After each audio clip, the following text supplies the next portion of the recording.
It's been said that every quilt tells a story, and it's so true. But I also believe every quilter has a story to tell. I wanted to hear about the people behind these wonderful quilts and thought you'd enjoy hearing about their lives also. Welcome to A Quilter's Life. It was exciting for me to learn that Dina Newbert, also known as the Quilt Concierge, has been listening to A Quilter's Life podcast. She is not only a quilter, but also a quilt judge and lecturer. Dina's aim is to help preserve the art of quilting by acknowledging excellent craftsmanship through quilt judging programs and workshops, offering guidance that will leave participants feeling rewarded by the experience or by the prize. Dina, I am so excited to get to visit with you today. Thank you so much for being a faithful listener to my podcast. Well, thank you, Paula, for having me on your podcast. I'm very excited to get to know each other. Yeah, this is going to be fun. Tell me about where you were born and raised. Sure. Shortly after my parents were married, my father was drafted. So my mom flew out to Oklahoma, where I was born on an Army base. Then when I was about 2 weeks old, my parents brought me back to New Jersey, and my mother and I lived with my grandparents while my father served in Korea during peacetime. I lived in New Jersey until I married, and then moved to Virginia for about 10 years, then moved back to New Jersey, and we raised our two daughters in Central Jersey. I was just thinking as you were chatting here, I don't think I hear the New Jersey accent or what I would think of a New Jersey accent. I don't know. No, when I lived in Virginia, they said that I had a New Jersey accent. But when I came back to New Jersey, nobody said anything about having a Virginia accent, except that once in a while I would say y'all. Okay, so you picked that up. Tell me about a special childhood memory. Well, that was a tough one. And I even spoke with my sister about it. And it's not that I had a terrible childhood. It's just that I'm getting a little older now. And I'm like, oh, my goodness, to pick out one is difficult. But it seems like childhood was so much simpler back then. Our parents didn't need to know where we were every minute of the day. We were just, told to go out and play until the street lights came on. But one really fun and special memory for me is when my mom used to fill up the station wagon with me, my sister, and our friends, and she would drop us off at the boardwalk. Now, that was when station wagons were really big. So you had a front seat, a back seat, and then what we called the backpack. We could fit as many as 10 kids in that car. She'd pick us up hours later. The main rule was that if you weren't where you were supposed to be, when it was time to get picked up, you just didn't go next time. But it just seems like things were more relaxed and kids could be kids more. Yeah. As you were describing the station wagon, I don't think the younger generation can picture that front seat was a full seat. Yes, and the funny part was that when we got a little bit older, we felt very uneasy sitting in the front seat with a boyfriend because my mom was driving and then we were in the middle and the boyfriend was on the other side, and it made us feel kind of funny. That would be. Did you have employment other than quilting? Yes, I currently work a full-time job, but I plan to be able to enjoy quilting full-time in a few years. Right now, I'm working on becoming a certified quilt judge. I'm doing lecturing, I'm doing judging. So I do feel like this timeline is really doable for me, but I enjoy speaking with other quilters. And in my lifetime, the creative side of me has had to take somewhat of a backseat because I was raising my family.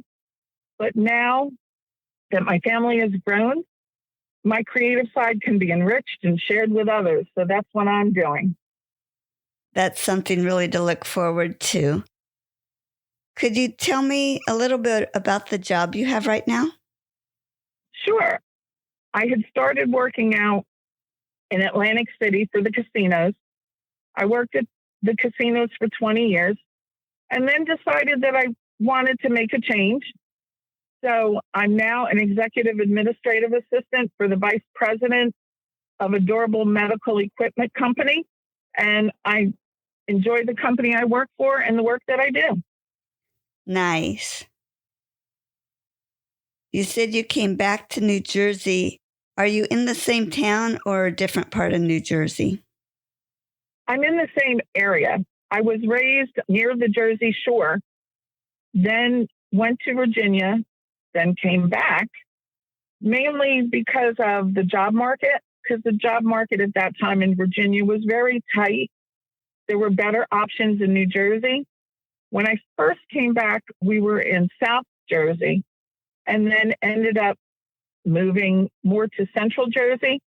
And the funny thing is that right now I work in the same town where I was raised, completely different town, but never did I ever think I was coming back to this area. It's interesting how that works, isn't it? It is. Dina, is there anything else about your family you would like to share? Sure. I have 2 beautiful daughters and 3 gorgeous granddaughters. So with us, it's all about the girls. And even though my daughters aren't interested in quilting, my 9-year-old granddaughter has shown some interest. She's made a few quilts with me.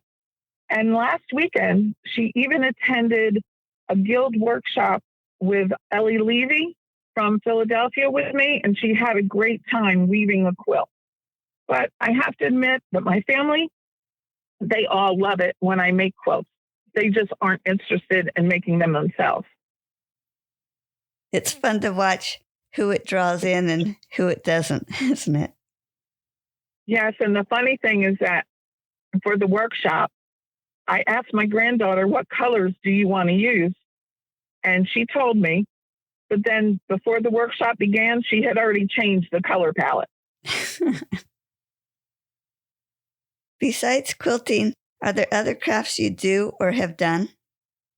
Well, I like to try different things, but what I have really enjoyed doing, I've done some furniture refinishing, some jewelry making, some crocheting, sewing, scrapbooking, and I did try knitting one time, but that really didn't work out too well for me because my stitches are always too tight and I can't figure out how to loosen them up. I've never done knitting, so I don't know how that would work. Well, if your stitches are too tight or too loose, it doesn't look as good. But I was doing charity knitting. We were knitting skull caps and scarves for merchant marines. So the woman who was teaching us how to do it said, don't worry about it too much. The important thing is that it keeps them warm. They're not really going to care what it looks like. That's neat. How about other hobbies? I love to read. I'm a member of a book club, and I'm also in our local environmental commission. What does that entail? Well, we meet together as a group and we investigate any type of development that has the potential of any type of environmental impact to our area, because I live in the Pine Barrens, so that's very important to preserve that. Then we make our recommendations to the necessary boards on if we feel that variances should be allowed or should not be allowed or changes should be made. And that's all volunteer? It is. Wow. Do you think your hobbies show up in your quilting? Well, lately, my environmental commission work has been showing up in my quilting. And we'll talk about that just a little bit later. And I also really enjoy listening to podcasts. And as I've shared with you, you're one of them that I've been listening to for quite a while. Oh, great. I'm curious, do you listen while you're out walking or do you listen while you're quilting? It's usually when I'm driving back and forth to work or driving anywhere, really, I'll listen to it if I'm in the car by myself. And yes, I do also listen to them when I'm in my room quilting. Great. The only problem with listening to them in the car is I hear something from someone says that I think is a great idea, and I can't write it down. I have to remember to go back and write it later. Yeah, please don't be in an accident. So who introduced you to quilting? Well, there was a woman in our church, and her name was Ruth Anselm, and she's since passed, but she started a church quilting group. Our church met every Wednesday night for family night, and then back then, every family would take turns. They would provide a meal, and then we'd break off into groups, into classes. And the classes were quite varied, and they ended when they ended, and a new one started when anyone was willing to teach something. And some of the classes were like art, book club, jewelry making, ballroom dancing, walking, bell ringing. And then Ruthie decided that she wanted to teach someone quilting. And it was a small group. It was just a total of 4 of us. But we had a lot of fun. Her lessons to us gave us an understanding and a love for all different kinds of quilts. What a cool idea to be able to break off into groups and learn those things after a fellowship meal. That's great. Yeah, it was a lot of fun. And even those in the family who weren't interested in participating in a class, which honestly was usually the husbands, they stayed back and they cleaned the kitchen and did other little things around the church while the rest of us took a class. Oh, neat. Wow.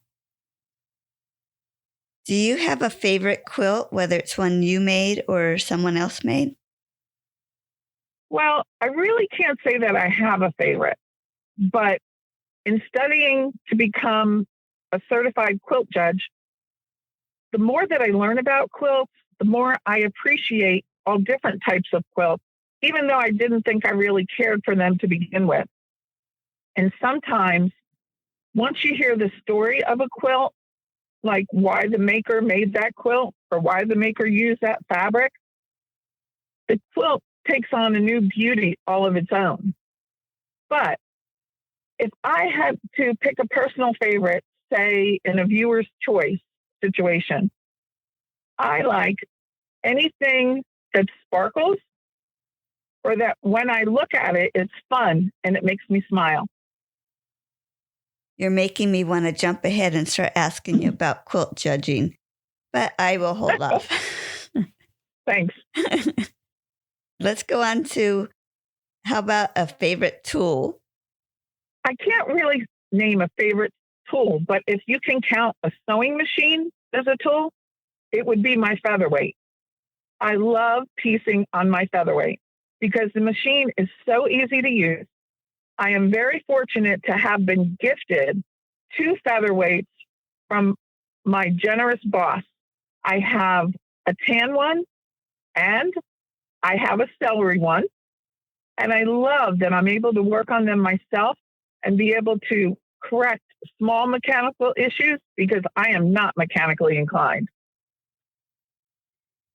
It's always so surprising, all the details we have in the quilting process. Do you like each step, or do you have a part you like to do or look forward to more than other parts?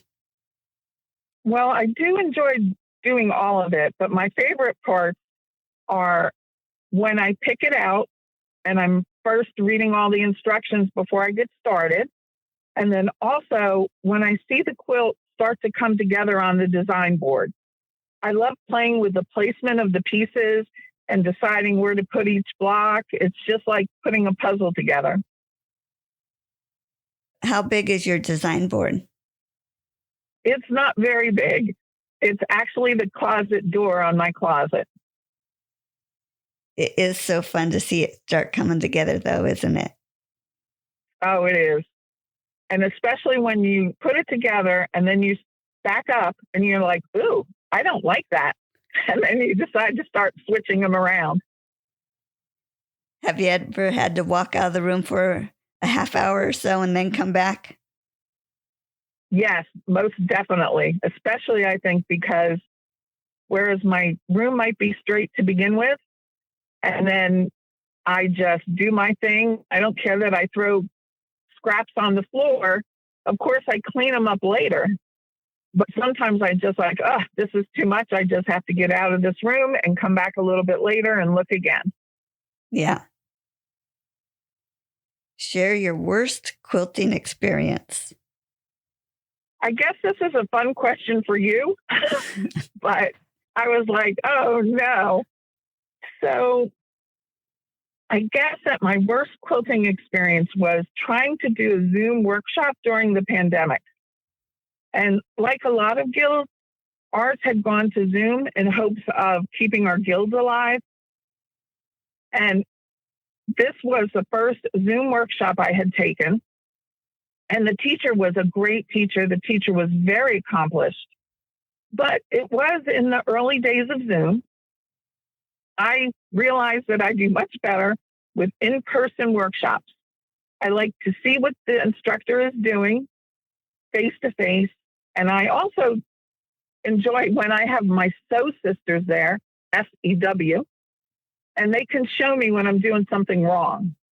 So in this particular workshop, so many of the steps that she was doing didn't look anything like what I was doing. So I became very frustrated with the entire process. When the workshop was over, I was nowhere near where I should have been. And I was really, really upset with myself. So I sat at my sewing machine and tried to figure out why it was so difficult. Well, I realized that I had been reading the marking on the special ruler that we had to purchase wrong.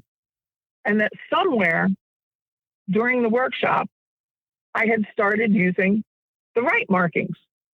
So of course, then my points weren't matching up properly. After the Zoom workshop was over, I worked on the project for like another 2 hours, but I did complete the top. And I'm happy that I figured out what I was doing wrong. The top does not look terrible, but it is still in my UFO pile. I'm sure I'll finish it one day. So when you take a look at that, to even think about starting up on it again, does it still irk you, or are you getting to where, well, maybe I can touch it again? You know how it is when you go to workshops or you start projects that you don't finish and you have a UFO pile. So I have no problem picking it up again and doing it. And I don't think irk is the correct word. It was more of my frustration because I felt like, why am I not getting this? Everybody else is getting it. But like I said, it was in the early days of Zoom and things were just different back then. Because like sometimes she would flip the screen and sometimes she would forget to flip the screen. So that's why when I was looking at what she was doing, it was backwards to me. And she would say, well, look, it should look like this. And I'm looking at her and I'm like, but it doesn't look like that. Because when I take workshops and stuff, I'm learning something for the first time. I'm very literal. So the fact that it wasn't looking the same and things weren't matching up the way she said they would, that was my frustration. But I was happy that I ended up finishing it. You know, the top, I didn't give up. The rest of it will come. Yeah. What do you think draws you to continue quilting rather than spending your time doing something else? Well, I've always enjoyed sewing. When my daughters were really young, I made quite a bit of their clothes. We had a textile factory near my home in Virginia, and they made clothing for some of the larger department stores like Macy's. So they sold the leftover fabric at like 50 cents a yard. I would go down there and would get like a couple of yards of the fabric, and I would make my girls' outfits. And then they would get excited and say, come on, Sissy, let's put on our twin outfits. And they would look so cute. And I think that led to a natural progression of moving from apparel and household sewing into quilt making. And who are you making your quilts for? I make them for almost anyone who asks, but because I have other things on my plate, the recipients don't always get them quickly. I let them know up front that it may take a little while because I work full time. I'm building my business. I serve as the environmental commissioner. I'm the programs director for my guild. I belong to a book club, and I'm studying to become a certified quilt judge. So I do enjoy making it. I wish I had more time to sew than I do, but it's okay because that's my life and I quilt when I can. Yeah. It doesn't work when you get frustrated if you're pushing to get it through. So that's great that you work on it when you can. Do you have a special project going on right now? I guess I have a few special projects. I need to finish a bed quilt, which is going to have a fleece backing, so it's going to be really warm for the winter. And then I have 3 commissioned t-shirt quilts I need to finish. I also have quilts that I want to make for my daughters, my granddaughters, and myself, and a number of UFOs. But what I do is I have a sketchbook where I put ideas for quilts when the inspiration hits. This way, I don't forget. Did you come up with that after you realized you were forgetting them, or have you done that for a long time? Well, when Ruthie started the guild and we started going to different quilt shows, we would, of course, be able to buy older quilt books like the quilt magazines. And a lot of times they would sell them like in a whole series. And so, of course, we would gobble them up. And then it started to get kind of crowded. So then I would just pull out the quilts I was interested in or make copies and keep them in a binder. But now I don't really subscribe to them because there's so much information on the internet. But sometimes if I go somewhere special and see some beautiful architecture, or you might think this is silly, but sometimes the pattern in a paper towel, I'll look at it and I'm like, ooh, that would be pretty in a quilt. So that's what I put into my sketchbook. I don't think that's silly at all. That's great. Share a quilting tip. I feel that it's really important not to be afraid to step out and to try something new. A lot of people will say, oh, I couldn't do that. Oh, that doesn't interest me. But even if you try something and you decide that you don't like it, gaining that information is a win. And in the guild I belong to, they had a workshop that taught paper piecing and needle turn applique. Now, I did really well with the paper piecing, and I enjoyed it. But I just could not get a hang of the needle turn. My needle turn stitches were really sloppy. My curves were not curvy. They were square. But I was really glad for the experience. And I feel that if you don't try everything that's offered, you might miss out on something you'll really enjoy. That's a great tip, and I love the way you put that if you don't try it, you might miss out on something you really enjoy. That's neat. Now, can you describe how you went from having quilting as a hobby to having it as a business? Well, for many years, I knew that I wanted to have a quilting-related business, but I just really couldn't find my niche. I was raising my family. I needed the steady income and the health coverage from a full-time job. And I really didn't have the financing or the time to start a retail venture. I toyed with making items and selling at craft shows, but again, I found out that I didn't have the time I needed to make the volume of items required for that. So a friend commissioned me to make some t-shirt quilts for her. But since she was a good friend and a coworker, I was unsure of what to charge her. So I left the price up to her. She was very generous. She loved what I made.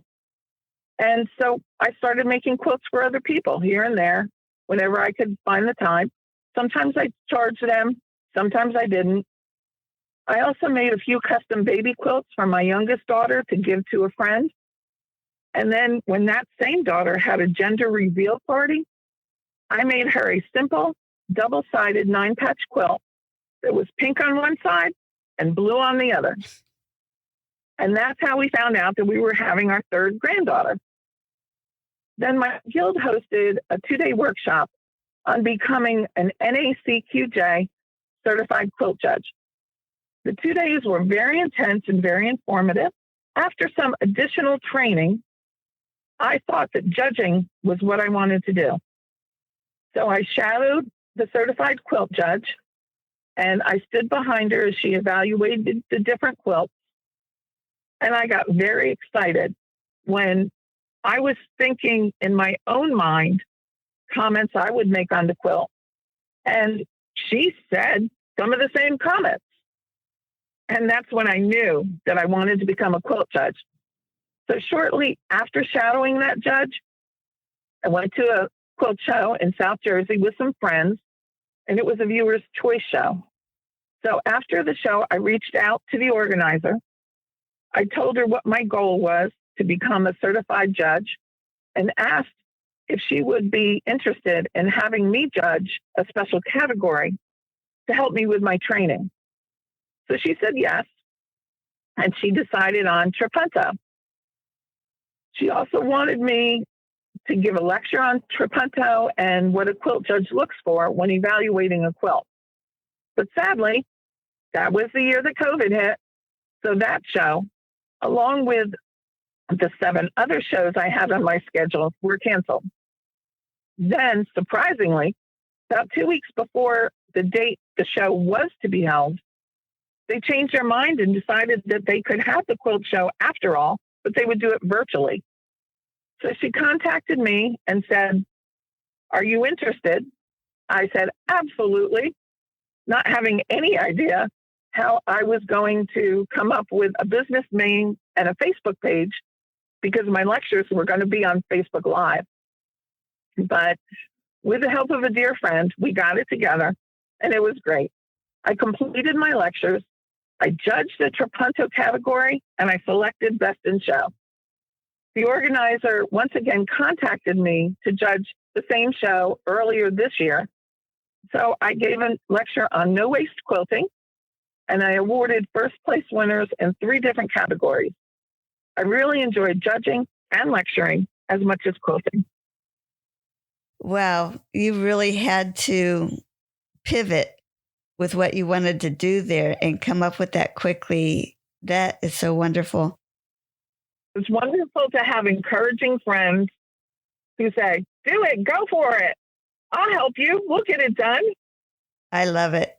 That's great to have friends like that. That is so cool. Now, trapunto was a new term for me. Can you describe what type of quilting that is?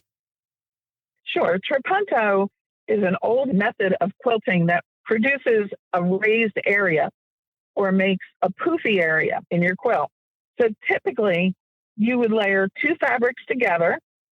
You would outline the area to be raised. You would slit the underside of the fabric, insert additional batting, and then sew up the slit. But in modern quilting, instead of slitting the fabric, one way you can incorporate trapunto is to build up the area intentionally by adding batting and using water-soluble thread just to hold the extra batting in place. You then add your layer of batting and quilt as normal and pay special attention to the design that you want raised. Trapunto can add beautiful dimension to your quilt, and I love a poofy quilt. I'm trying to picture what that would look like. I'm going to have to look at that closer again. Let's jump back here a minute. Tell me the name of your business and how you came up with that name. Well, my business is Quilt Concierge. And just like a concierge in a hotel, I want to provide quilters with information to enhance their experience. I want to share helpful information with all levels of quilters to allow them to enjoy and hone their craft. I want my lectures to inspire and inform, and I want to encourage quilters to enter their quilt into judged shows. I don't want any quilter to be afraid of the quilt police, because a quilt judge's number one priority is to acknowledge excellent workmanship. I'm really happy to share that after one of my lectures on what a quilt judge looks for in an award-winning quilt, that one of the quilters came up to me and she told me, I entered a quilt into a show once and I had a really unpleasant experience with the judge. She just ripped my quilt to shreds. So I spoke with her a while about it, and I apologized and explained how a quilt judge should have judged her quilt. I also offered to put her in touch with a certified quilt judge to discuss it further. After our chat, she felt comfortable enough to enter again, and she won ribbons for the 2 items that she entered into the show. We were both really happy for her success, and it's so rewarding to know when things like that happen. I'm hoping that information will help others try again if they also had a bad experience. I hope so too, because it can be fun. As everyone knows, it's fun to win. The truth is that most of the time, the judges' comments aren't something that you don't already know. I mean, none of our quilts are perfect. We know what we need to work on. We know what would enhance the quilt. But it is lots of fun to compete against others in your guild or in the group and win a ribbon. Yeah. Now, did I understand that you're still working on becoming a quilt judge, or did you pass that already? No, I'm still working on it. So there's different types of quilt judges. Basically, there's quilt judges who are certified and quilt judges who are not certified. And it really just depends upon what the quilters and what the guild is comfortable with. I chose to become a certified judge through the National Association of Certified Quilt Judges, otherwise known as the NACQJ, because they commit to a lifelong learning and they have ethics when they're judging. Certified judges are fair, they're unbiased, and they're very well versed in both workmanship techniques and design theory. They make their decisions and their comments based on established principles and standards. And if anyone is interested, they should visit the NACQJ website for more information. You have to apply to become a certified quilt judge. And once you're accepted in the program, you have about 5 years to complete the certification.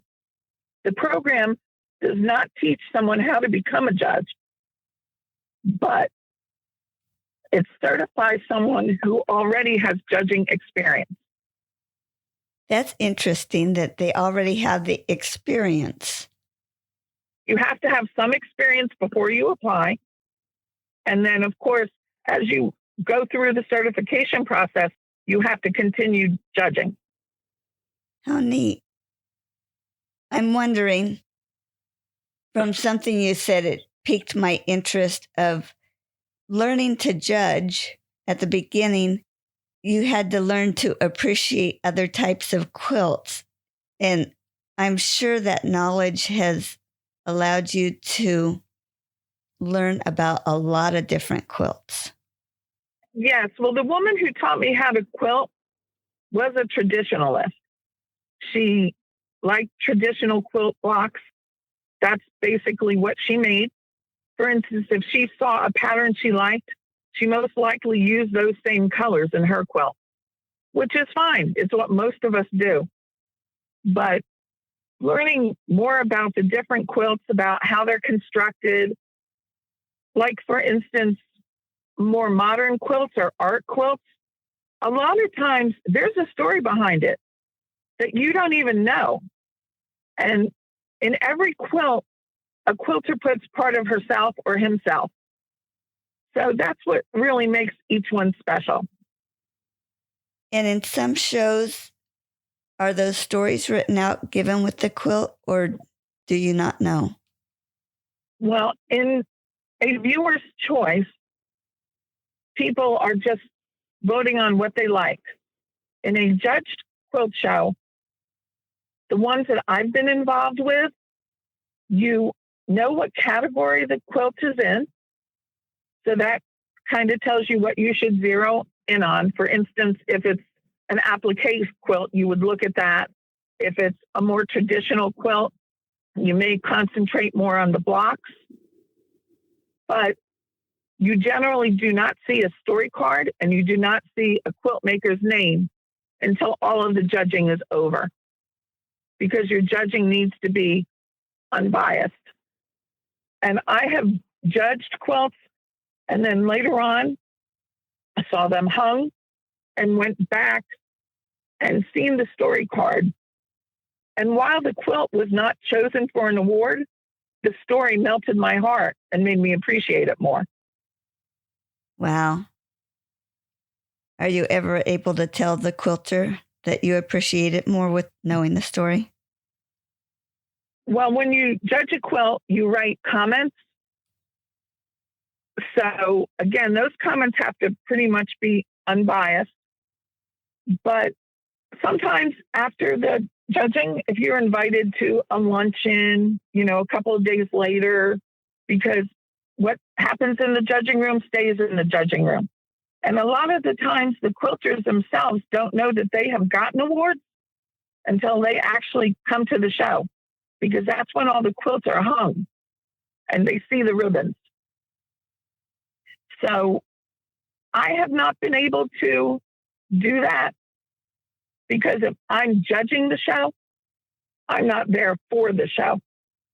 I do the judging several days ahead, because then that gives them time to hang the quilts. Yeah. You mentioned that you have gotten to do some workshops. Can you tell me how it felt when someone first signed up for one of your workshops? Oh, it's a real thrill for me when I lecture and people come and hear me speak. So my most recent lecture was on no waste quilting. It was geared towards sustainability and mindful quilting. It was held in a historical venue. So people paid to get in to see the quilt show. And I was honored when they chose to stay and to hear my lecture. And then afterwards, I got to chat with them. And it's just wonderful to chat with other people who can appreciate quilting and the environment. I love the thought of no waste. That is wonderful. That would be great to hear. And you have a newsletter, Mindful Quilter. Can you tell me a little bit about that? Sure. Earlier this year, I was appointed to my local environmental commission. And I found the work to be very interesting and very rewarding. North America alone has between 9 and 11 million quilters. And that number has not changed in the past decade. We all have leftovers. We have scraps. We have waste. Quilts, by definition, are sustainable. So think about it. There's quilts that have been handed down from generation to generation. But sadly, the EPA reports that Americans generate 16 million tons of textile waste per year. And we are unable to recycle garments or textiles the same way that we recycle paper or aluminum. For this reason, fabric and clothes usually end up in our waste streams, mainly our landfills. So quilting, to me, is the ultimate way to repurpose textiles. You can have endless inspiration in your quilt. by using old clothes or scraps that have lost their previous purpose. I'm not asking anyone to completely change all of their quilting habits, but there are little things we can do to make a difference. My newsletter comes out every 2 months and discusses how you can reduce your quilting waste footprint. It's free via email, and I'm happy to send a copy to anyone who requests it. Dina, is there anything else you would like to share about Quilt Concierge? Well, I'd like to share just about quilting in general. Quilters are creative people, but many of us, like me, allowed their need to express their creativity to take a backseat to life. Remember, self-care is especially important for creative people. Find ways to feed your souls, and if you find that life is getting in the way, then intentionally integrate quilting into your daily life. Have your little ones sit on the floor and play with your fat quarters while you're sewing. Share your love of quilting with your grandchildren. Sit at the dining room table or in the living room with quilting in your lap so that you're still spending time with your family. You'll find that your family will start asking you if you quilted today. And when you make quilting a priority in your life, you somehow will find a way to fit it in on a regular basis, and you will be more fulfilled. Thank you so much for that. That's a great reminder that we all need. Dina, tell us where we can find your business. Absolutely. And I want to apologize for my voice being a little froggy this morning because it's peak leaf season. And even though I don't have allergies per se, of course, today my voice has been kind of froggy. But I am based in New Jersey at the Jersey Shore, but I'm available for in-person and Zoom opportunities anywhere in the U.S. whenever it's feasible. I'm on Facebook, Instagram, LinkedIn, and I also have a website. They all have the same name, Quilt Concierge. So that's QUILTCONCIERGE,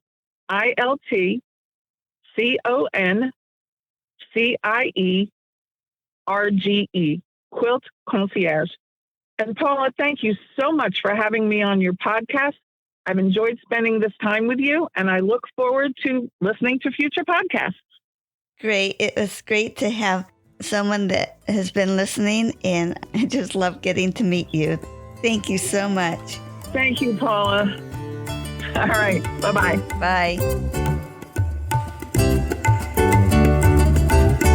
You can find more stories on aquilterslife.com or subscribe on your favorite podcast player so each episode will be downloaded automatically.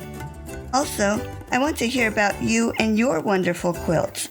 Please contact me, Paula Chamberlain, through the website to set up an interview. And as always, thanks for listening.